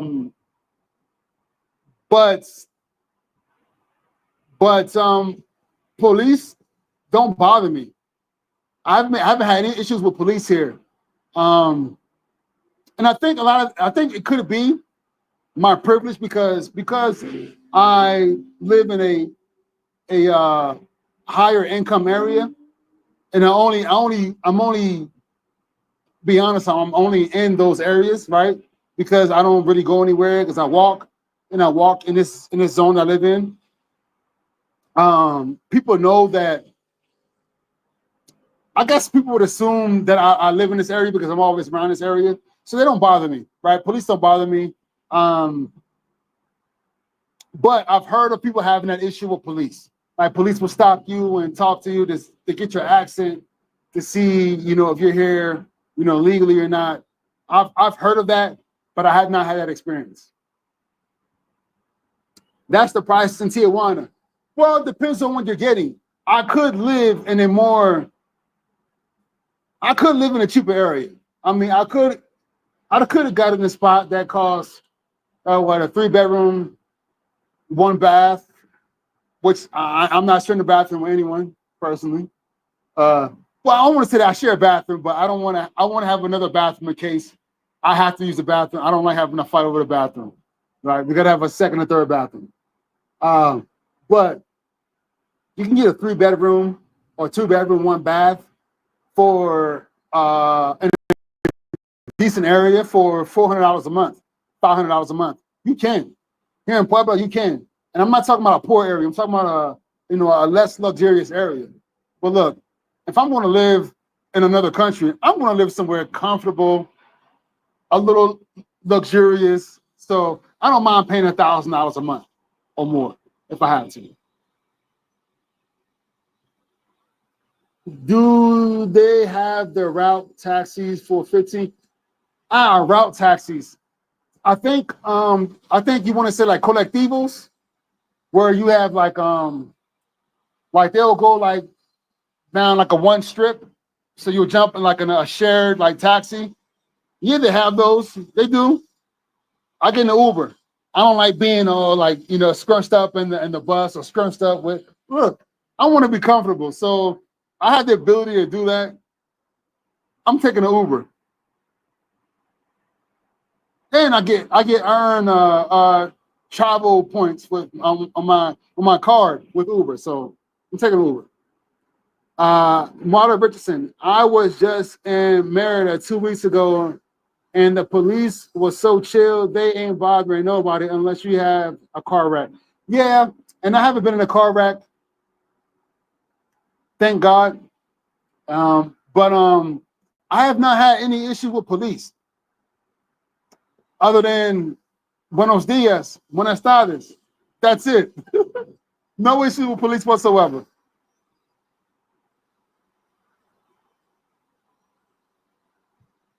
I was in a rental car alone as a black woman driving around and getting lost. I was afraid not once. I kept the eye on my gas and cell phone charge and felt very safe everywhere. Yeah, it could be safe here. I've heard some stories though, but for the most part, it's safe. I wouldn't go driving around areas unknown, right? I wouldn't go like any sketchy areas. I would stick to the areas that I know. Yeah, but you shouldn't have any issues driving. It's just that the politics of driving in another country, I don't want to have to deal with. Number one, I don't want to buy a car. I don't want to invest in a car. I don't want to have a car note. I don't want to pay car insurance. I don't want to have to deal with issues if someone bumped me or something. I don't want to deal with any of that. I'm telling you, when I left the U.S., I sold my car, left the U.S., I felt so free being in DR and being in Mexico, not having to deal with the car. I just call an Uber, the Uber comes, gets where I need to go, boom. But yes, driving here seems pretty safe, even though they drive kind of crazy here in Mexico. Puebla have nice, dark ladies. When you mean dark ladies as in Afro-descendant, the only Afro-descendant ladies I've seen here in Puebla are from Venezuela. I've seen some black folks from Venezuela. That's it. Now, dark-skinned Mexicans, yes, plenty, but not from Afro descent. More like the indigenous descent, right? But yep, you can find it here. Mexico City definitely has a lot more diversity than Puebla. And that's only 2 hours and a half away from here. Mara Richardson, sorry, I meant wasn't afraid. Yeah, that's what I understood. I understood that you wasn't afraid. And that's good. And that's, you know what, I think I'm glad that you shared that, because that only helps people see that, hey, Mexico is not what people make it out to be. It's pretty safe. Yeah, like any country, you can get yourself into issues, but for the most part, it's safe. Just use common sense. Parking is a major issue. You know what? It's funny you say that, Black Superman. When I got here to Puebla, I was shocked that even though Puebla is like pretty much spread out, you know, the parking, pretty much all the parking at any like strip mall or shopping center, you have to pay for it. It's cheap. We're talking about 5 to 10 pesos, depending on the amount of time you park there, but you got to pay for it, which is crazy to me. If I'm going to Home Depot or if I'm going to Walmart, why do I have to pay for parking? Here you do. But no, parking is not an issue in Puebla.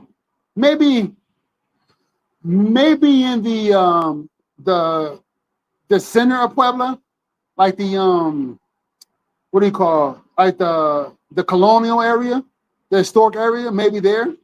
But they do have a lot of parking garages there too. I've seen that. Mexico City, yeah, that's an issue. But again, they tend to have parking garages in a lot of areas of the city, but parking and traffic is a huge issue in Mexico City. And that's why I don't want to drive. Right? I don't want to have to worry about, you know, my car and parking and keeping it in good condition for maintenance and insurance. Man, forget all that. I am stress-free without having a car here in Mexico. Crime in Tijuana looks under control. The cops and the military are everywhere, shopping at the barbershops and everywhere you turn. You know, when I was listening to a podcast, which is how I spend most of my day listening to podcasts, from a guy named Johnny Mitchell. He did a podcast recently on some areas in Tijuana. And one of the guys he had on his channel was explaining that in Tijuana, there is like a safe zone there. So Black Superman, I don't know if you're referring to that safe zone in Tijuana where you have a lot of gentrification and it's pretty much protected in that area. But I've heard that, you know, there's an area in Tijuana outside of that podcast that there's a lot of gentrification and has a lot more security than other areas. But that doesn't mean that nothing can pop off. I mean, if there's an argument and the people start the shooting, or if there's a target there, it's going to happen anywhere, right? It can happen anywhere. Just like in the U.S., doesn't matter where you are. A fight, a gunfight, it can pop up anywhere. Profe, the Blacks that live around the area I lived in Mexico, where the local hometown basketball team, people used to have fan outlook towards them. Yeah, you know what? I can see that happening. I can see that happening. I definitely feel like and where were you? Juan Quintero, tell me, right in the comment section, where were you in Mexico?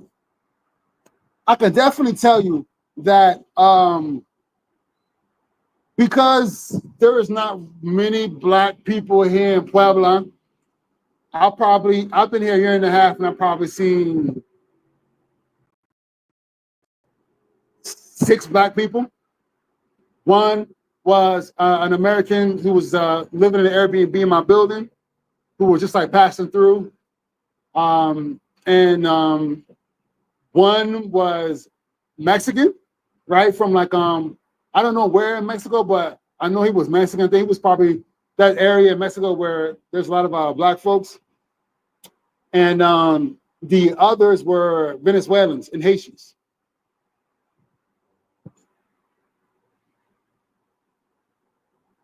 All over.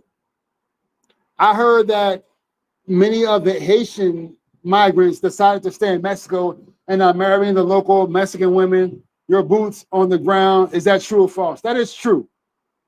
There's not a huge amount where I live at. Maybe in other areas there are. I know like there's a city in southern Mexico, right? Like in Chiapas, where that happens a lot. There's a lot of migrants there and a lot of Haitian migrants there. But in Puebla, I've seen it. And I've seen it more than once. So that is true. I heard a lot of Haitians are setting up in Tijuana. Downtown and the beach, 25 deep military cruising around. Yep. That is I heard that happens a lot in some areas. I've only seen it a few times here in Puebla, but you will see that. You will see that every once in a while, a huge convoy of Mexican military will come through because they have, I don't know if they're training or if they have some sort of mission, but it definitely happens. Juan Quintero, I was in Culiacan, Sinaloa. There's Black people in Sinaloa? Yeah, Sinaloa, there's definitely not a huge Black population. So if you were Black in a small city like that, you will have you will be famous, well known, and people will gravitate towards you because you're different, right? You know, I think it's easy to use your experience from like the US or Canada and look towards the people stare at me a lot, you know, because why they're looking at me so much and everything. That's going to happen because you look different. They're not used to seeing people like you. They probably never seen people like you in the flesh. So they'll gravitate towards you. They want to get to know you, right? They want to, you'll get that. So I can see a basketball team full of Black dudes. Hell yeah, they be treated like rock stars. No doubt. No doubt. I've heard. Hey, Juan, I did hear a thing that a lot of folks don't want to play basketball. Like that, a lot of folks from the U.S. don't want to play for the basketball teams here in Mexico because sometimes they don't pay on time. I've heard that. I heard sometimes the Mexican basketball teams don't pay on time, and you cannot complain to them about your money, right? Because they a lot of the teams are shady. That's what I've heard. So yeah, I've heard that some folks came out here to play basketball and left without getting paid or getting all their pay. You can call 911 in Tijuana. Yeah, is that is 911, is that like the emergency hotline here in Mexico, all over Mexico, or just Tijuana? Haitians are cool dudes. Yeah, I've only met good Haitians, right? I've only met good, positive Haitians. Haitians make it better for Black Americans because people don't know the difference until you speak English. I wouldn't say they make it better for Black Americans, but if you don't open your mouth, I can't even say that because Black Americans are such a diverse group of people. Sometimes you can't tell the difference, but I'm telling you, abroad, if you're familiar with Haitians and like being around a lot of Haitians, and you see Haitians in Mexico, you can tell that the difference between Black Americans and Haitians. I think the issue for me is sometimes I can't tell the difference between Black Americans and non-Black Americans, like non-Americans, like Black people who are from like Colombia, Venezuela. I can't tell the difference. I'm gonna be honest. I can't. So when I see them in Mexico, you don't know until they open their mouth. You don't know if they're Haitian. You don't know if they're not Venezuelan. I mean, sometimes you just don't know.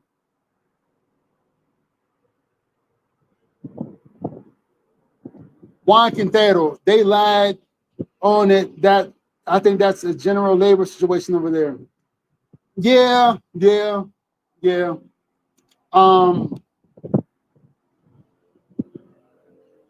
Yeah, and Mexicans, man, they work hard over here. They work long hours here. Like, damn. And they don't get paid that much. That's crazy. Nah, oh, just Tijuana? All right, cool. Yeah, I've heard there's a lot of Haitians out there in Tijuana, but I haven't really had a chance to be around a lot of Haitians here in Mexico. Haitians are all over Tijuana working and having small businesses. Yeah, I've heard that. And I can tell you, being in DR, you can definitely, people know the difference between Haitians and I guess non-Haitians, right? They say because of the way they speak. For me, a lot of Haitians speak like Dominicans, so therefore I can't tell the difference between Haitians and Dominicans in that sense, but they have a strong Haitian accent, I'll be able to tell. Other than that, I can't tell the difference between Haitians and Dominicans. I like your energy. I'm about to subscribe. Thank you for subscribing. Thank you, moderators. I appreciate it. Thank you. And share with your friends and your fam and those who you think will be interested in living abroad, life in Mexico, life in DR, life living abroad in general. If the people in general that practical, intelligent, and have good sense. Thank you. I appreciate that. I try to. Look, I made this channel to be able to share my experience to help others because, like I said, back in 2017, when I was looking at moving abroad again, I came across this YouTube channel. Maybe it's 2016, but I think it's 2017. I came across this YouTube channel by the guy. It's called Tailor Made Dreams. I came across this channel, and from his channel, I was watching him religiously and watching a few other folks, and that's how I decided, you know what, I need to leave the U.S. immediately. As soon as I can, I need to leave the U.S. and move abroad. And I found someone who had sense, who made, who just had sense and was practical, and that influenced me to create a YouTube channel to put out information. Because one thing is, I was not seeing a lot of informative YouTube for travelers out there. It was always, I didn't find it stuff practical and informative for people like me. I should say that. And I wanted that, how do you go through the immigration process? How do you open up a bank account? Where do you go to do your shopping? How do you get a driver's license? How do you buy a house? What is the process of renting an apartment? I wanted to know all that stuff. And some folks, they don't go through the immigration process moving abroad. They just get on a plane, they live as a tourist, overstay their visa, and live in these tourist areas. And I'm not with that. I want to be a part of the society. So I want to know how to do the things that normal folks do in society. So I wanted to create that channel for you all and to give some ideas and some insight on having options abroad, right? You don't have to just move to one country. You can move to 2 countries. You can move to 3 countries, right? So for me, I think that's very practical if you're not, if you don't actually have to be in one country and for any particular time because of a visa obligation or an obligation that you have children that's in school or stuff like that. How is the marriage law in Mexico? I'm gonna be honest, IBE, I don't know. I'm married to a Dominican, and we got married in DR. We were married 4 years now. We did not register our marriage in Mexico. We plan to do that, but we haven't done that. But we actually registered our marriage in Ecuador when we were in Ecuador. So I don't know what the marriage laws are here in Mexico. And I will probably leave Mexico not knowing, because I plan on leaving here in about 2 years. Black Silver Masters proud. Black Silver Man, God bless. Thank you, man. I appreciate it, brother. I appreciate it. I really appreciate the support, man. I have a lot of questions about Puebla. Go for it, man. I'm here in Puebla. Go for it. Let me know. Talk to me. Juan Quintero, I used to run into customers at the restaurant. I speak English speaking, and I used to ask what part of the states they're from, like where they're like, I'm Canadian and I'm not a troublemaker. Oh, that's funny. Yeah, that's cool. But you know what? It's rare because me getting around here in Mexico City is different. But me being in Puebla, people don't assume that I'm American, right? So they don't speak English with me. I think maybe a couple of times, folks, like my accent. I guess my accent sometimes can be very American. So at that point, that you may find folks here or there that may try to speak English with me. But for the most part, they don't assume that I'm American, so they don't come out speaking English. Like, it's always Spanish.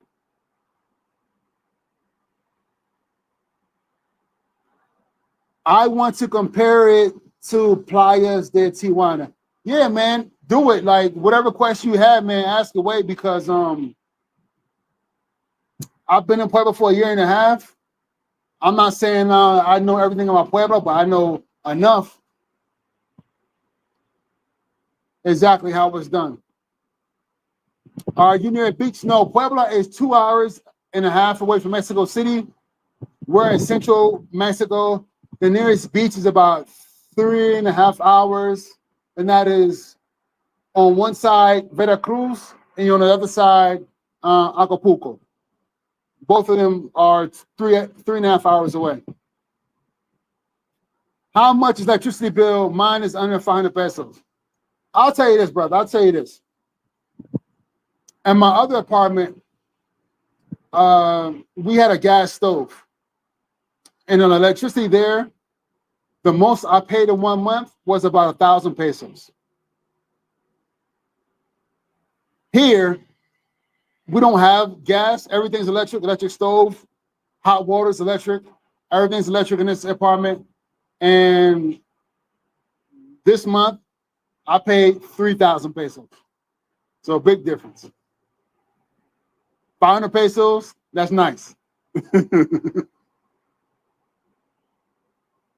Too hot, bro. No. We're in Puebla, Central Mexico, and the elevation of Puebla is about we're about 4,000 feet in the air. So imagine we are higher than Denver, Colorado. And Denver, Colorado is a mile-high city. So us in Puebla, we are higher than Denver, Colorado. So it doesn't get that hot. I mean, last summer 2023, it got in the 90s a few times, but this past summer was very cool. The most it probably gotten was probably mid 80s this past summer. I mean, it was very cool this past summer. What about earthquakes? They happen, but you will have more earthquakes in California and Baja California. You will have more earthquakes out there than here in Puebla. Here in Puebla, I'll probably one like noticeable earthquake once. Like what it was literally shaking. That happened one time. No, I'm sorry, twice. Twice, where it was notably shaking. Twice in my year and a half here. Other than that, there may be an earthquake, and they were like, "You feel that earthquake?" Like, no, I didn't feel it, right? Because it's just that small. Landslides. You will not have that in the area of Puebla City. Why? Because here in the Puebla City vicinity, it's pretty flat. It's pretty flat. I will compare it to if you've been to Texas, I will compare it to like parts of Texas, like parts of South Texas. It's pretty flat here. There are mountains in the distance, in the vicinity, but the area of the city is pretty flat. You will not be dealing with mudslides. I know they CFE bill every 2 months. Yeah. So that's a good point, and I didn't make that distinction. So when I pay 3,000 pesos this month here, because everything in my apartment is electric, that is for 2 months. So that's literally 1,500 each month. That's pretty high. That is more than I paid in the last apartment, more than I paid for electricity and DR. But I'm not paying gas.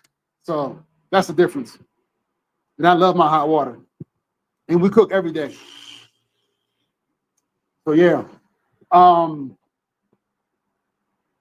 But yeah, it's still really affordable here. I mean, my monthly budget here in Mexico was like, in dollars, maybe 2,100. And that covers rent. Actually, it's less now. Yeah, it'd be more like 1,900. But that covers rent. That covers I pay for 2 people $200 a month for health insurance. I have AXA.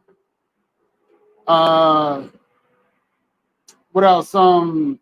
That's my Uber, food, all of that. I mean, it's really cheap here, right? It's really cheap. I mean, for us, you know, earning in dollars and moving from with our US dollars or Canadian dollars to Mexico, it is cheap. But for Mexicans, for the most part, it could be on the expensive side. But again, that's for some Mexicans. A lot of Mexicans here are live like if I can show you, let me just flip this around really quick. If I can show you what I'm looking at here, down here. This is my balcony. That is a country club and the residency of that country club. As you can see, they have villas, nice country club, luxury apartments. And I'm telling you, it is not cheap over there. It is not cheap over there.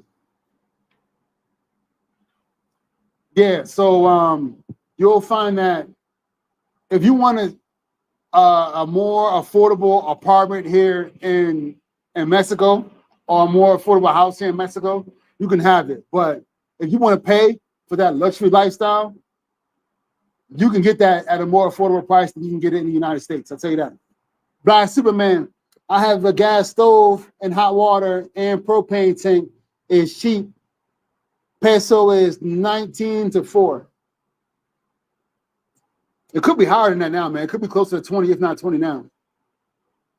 At 800 pesos for a large propane tank. Yeah,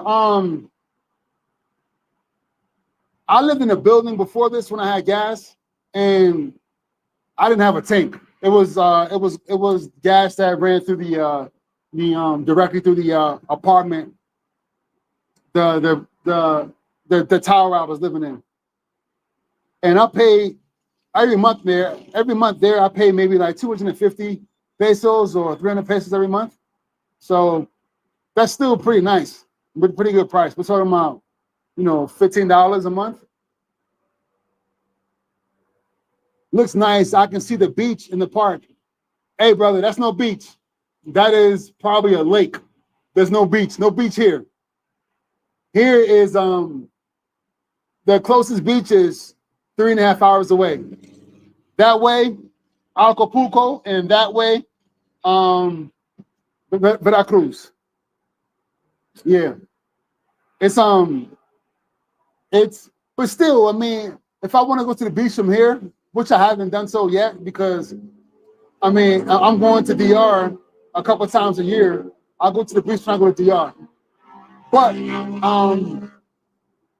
But this next summer, I do plan on traveling more in Mexico. I plan on going to Baja California and Monterrey and different areas here in Mexico. Here in Playa is where I'm at, is the beach. Yeah. And I assume where you at, it's like you're in the Pacific Ocean and it's October, so the water there is pretty cold, not like that warm Caribbean water. So I remember when I was out in San Diego, it'll be like 55 degrees. And you see folks out there swimming and surfing, which I thought was crazy. But yeah, I do plan on visiting out there in Baja California this summer. Most definitely. I want to go to like the Tijuana area where you're located, but I also want to go down to like La Paz and Los Cabos, that area, and check it out. But yeah, but that's it, man. Being in Mexico is dope. But I think for those of you who are for Black folks who are looking at living in Mexico, it's still nice. Like, don't let that people are racist in other areas. Don't let that deter you, because I'm telling you, man, you always want to have your bad apples, but for the most part, people are good people, and the quality of life is really good here. It costs $800 US for a 3-bedroom near the beach. Nice. That sounds nice. Now, when we talk about $800 for a three-bedroom near the beach, are we talking about a tower, or we're talking about maybe like a 2-story building?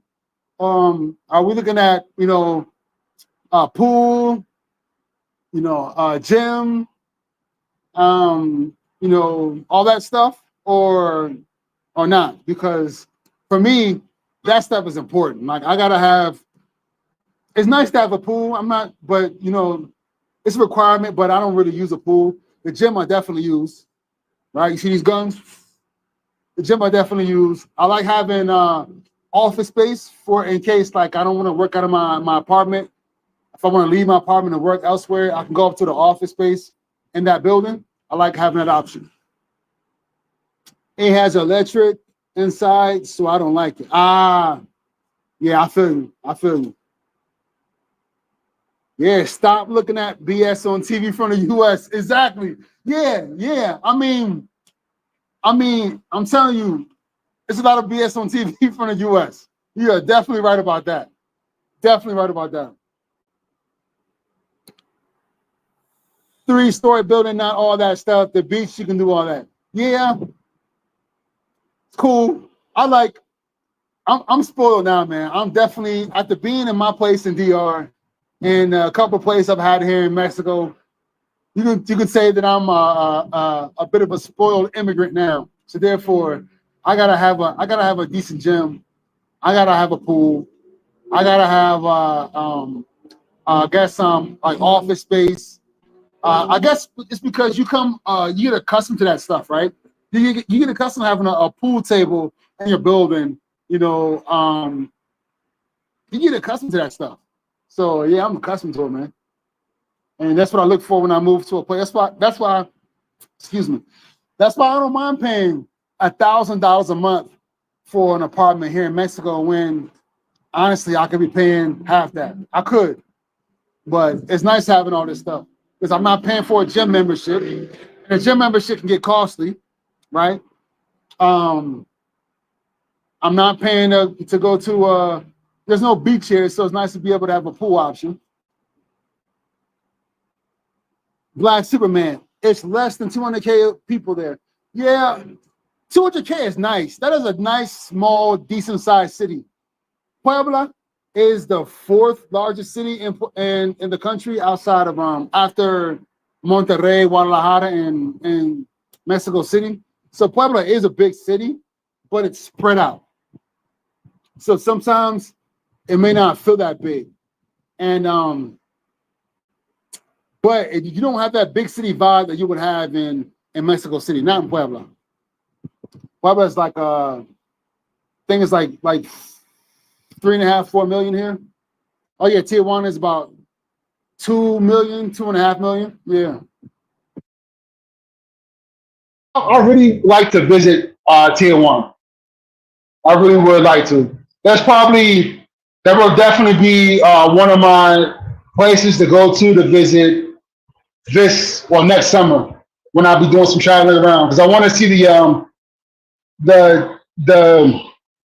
7th world wonder that's here in Mexico. I think it's called Chichén, the Weather Pyramid that's down there in the Yucatan, close to Merida. And I plan on going there, Monterrey, maybe like Puerto Vallarta, and then Baja California. And that's probably it. Are the streets crowded with people selling stuff?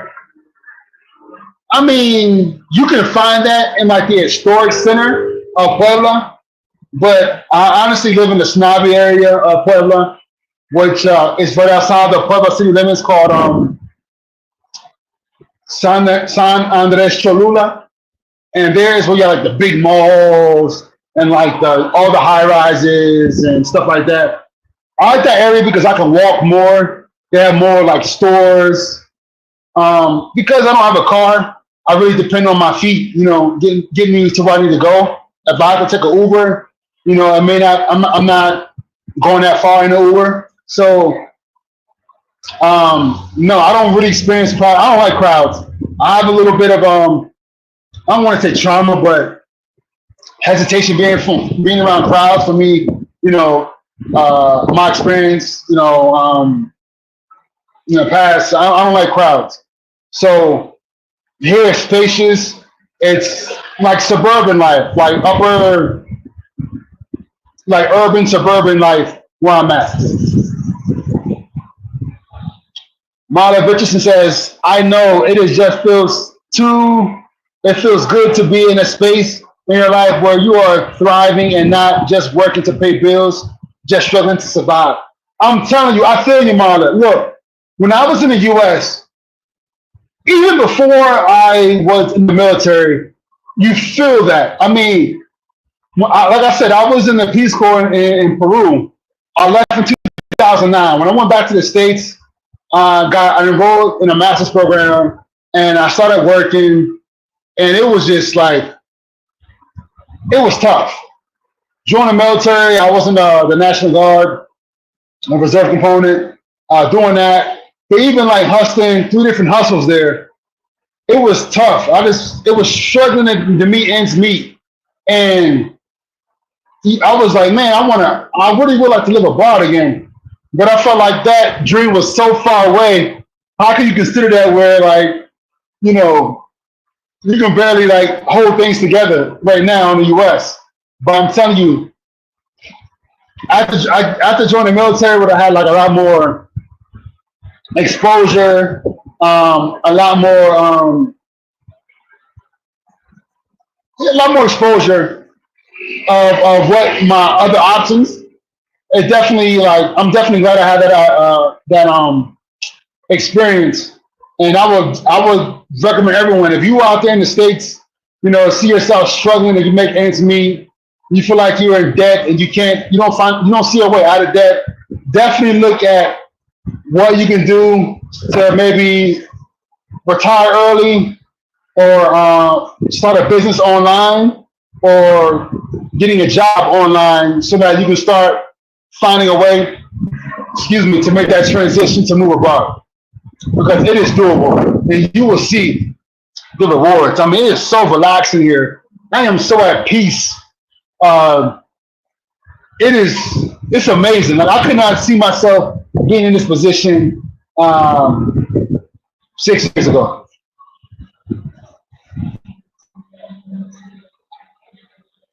Tijuana has people on the street using heroin and wearing boxes and heavy. Yeah, like I said, I was listening to Mitchell that he did maybe last week about Tijuana. And yeah, man, drugs are a big issue in Tijuana, drugs and prostitution. One thing he did mention was that you mentioned that there is a lot of marijuana like being imported from California into Tijuana, which is interesting. But yeah, he said that drugs are a big issue out there. Yeah, but yeah, I mean, I'm telling you, Puebla's nice, but I think Mexico City is even better. Some folks don't like that super ultra urban lifestyle that you will find like New York City or Paris or Mexico City. But Mexico City, man, I love it. I love it. I just saw a video on YouTube where Shaquille O'Neal, he actually has a condo, a penthouse in Mexico City that he visits once a month. And it just shows you that, you know, Mexico City is on the radar of a lot of folks. A lot of folks. Yeah. They actually had a preseason NBA basketball game there in Mexico back in October between the Wizards and the Washington Wizards and someone else. But yeah, Mexico City, Mexico, definitely a great place to be.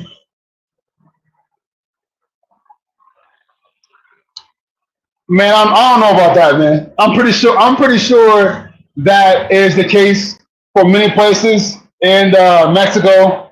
I don't know anything about that. I'm gonna be honest, man. I'm married. I have a good life at home. I eat good. Got money in my pocket. We travel pretty often. Yeah, I'm pretty sure it exists though. I'm pretty sure this is Mexico, by the way. So if you like that, I'm pretty sure you can get that in Mexico, without a doubt. But nah, I don't know anything about that. But I can tell you that Mexico has a lot to offer for a vast variety of different people, and If you find that Mexico was not your thing, I understand, because I didn't even think that Mexico would be. I didn't come to Mexico because I was infatuated with Mexican culture, or I thought, Mexican food was like the best thing on earth. I didn't come here for that. I didn't come to Mexico for that. I came to Mexico because I love that they're. I was doing research and I found out the immigration process was pretty straightforward. I wanted to go someplace that had a good education system, at least a little bit better than Dominican Republic. And I wanted to see if Mexico was worth being there for a few years because of its conveniences that one would enjoy in the US that you can enjoy here in Mexico. So that's one of the reasons why I even considered Mexico and decided to come here. That was the reasons. I didn't think that I may have been in Mexico before, but Mexico wasn't calling my name, But I'm here and I'm enjoying it. The new president is a woman in Mexico, and they are tearing them down. Yeah, you know what? She just got into office, so it's hard to say, yes, to see the progress or the difference with her being in office. But I will say that she during I was here in Puebla during the election, and I mean, a lot of folks turned out to vote. A lot of young folks turned out to vote. So she had a huge following. Now, the differences in Mexico, I don't know. I can tell you that since she's been in office, the Mexico is weaker against the dollar, which is good for me, not so good for the Mexicans. But maybe that just means that the economy is stabilizing. I don't know. I really can't tell you. I really can't tell you. Yeah, but I love cheap rent. I mean, I don't want to say I love cheap rent. I love affordable rent. I love affordable rent because the rent in the U.S. is crazy. I mean, you got folks paying $2,500 a month for rent in D.C. and that's why I was working before I fully transitioned to Santo Domingo and Dominican Republic, and the rent there was just crazy. The rent there was just crazy. Like I couldn't imagine paying that rent and then paying $500 a month for health insurance, and then paying the car note, and then paying the car insurance, and then paying for groceries, and then and all this other stuff, and then still trying to save money to visit family abroad. I mean, I couldn't. Not that I was living in poverty, but I was not rich. Average middle class income, from one person. Yeah, it's tough. It's tough. But I love affordable rent that you will find living abroad. Most definitely. Near the beach and in the border. Yeah. You know what? I don't really want to live close to the border, the US border. There's too much going on. So I wouldn't want to live there. But I did want to live, and I did want to move to Monterrey for a while. I mean, that was one of the places that I was really focused on moving to. Unfortunately,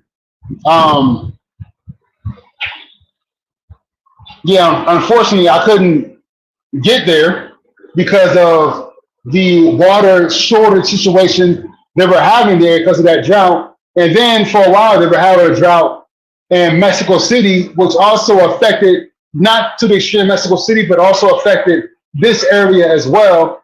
But I can tell you, there was a drought, and I don't know when it was exactly, but all of a sudden it started raining and raining, and it rained so much in like 3 months here in Mexico that I'm pretty sure whatever the reservoir that was lacking water now is probably beyond capacity now, because I mean it was raining a lot during that time frame. No doubt, no doubt. But hey folks, I'm probably gonna be I spent 2 hours. I appreciate you all for hopping on this live.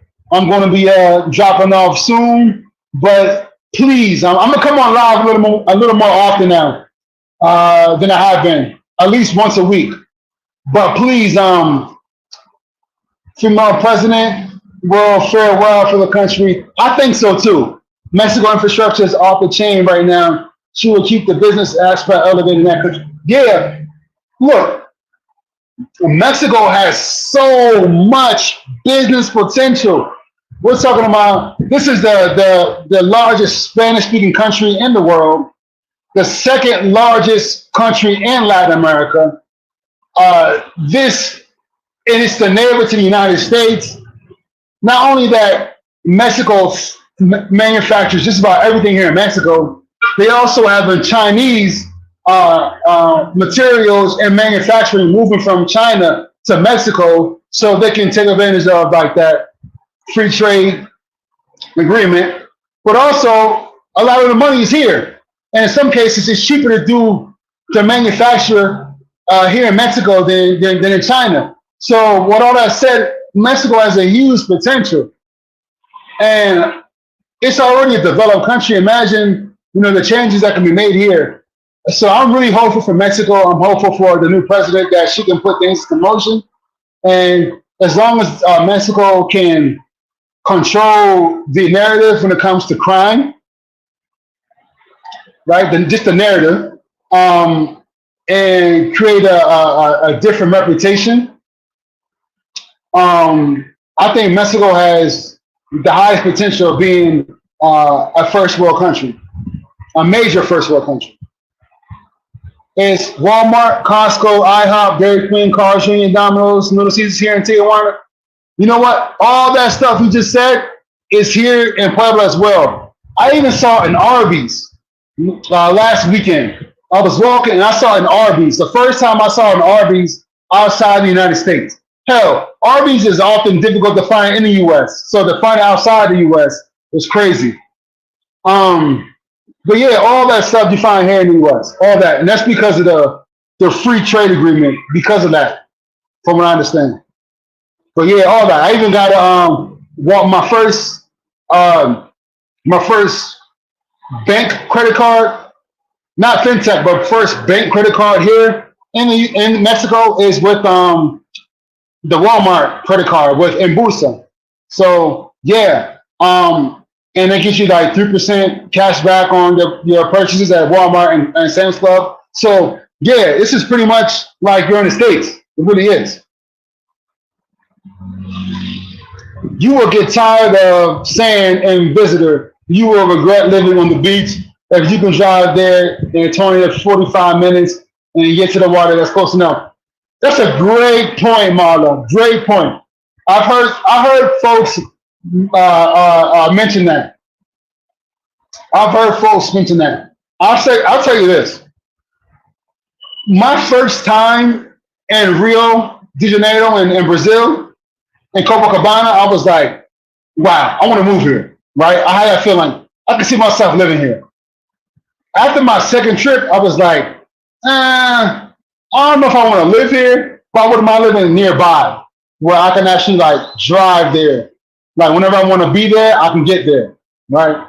So I know what you mean. But I'm actually going to be getting off this live.